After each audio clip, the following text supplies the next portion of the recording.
What's up guys, Surge here. So the Xiaomi Mi Max 3 has been in the rumor mills for quite some time now, and today Xiaomi CEO Li Jun has revealed a time frame for the launch of Mi Max 3. Responding to a query on Weibo, Jun said that the Mi Max 3 will be launching in July this year. He also asked fans what they expect out of it. All after that, the phablet device will sport a 6.99-inch Full HD Plus 18:9 display along with a massive 5500 mAh battery with quick charge 3.0 support. Furthermore, it is expected to support QI standard wireless charging, and the device is also speculated to feature iris scanner for added securities.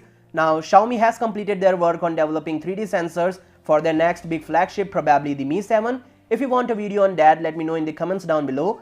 Coming to the point, the Xiaomi Mi Max 3 will be equipped with a dual rear camera, and it may not feature a 3.5mm headphone jack. Now, I don't know that why Xiaomi is keeping this headphone jack, because they have the target customers from India.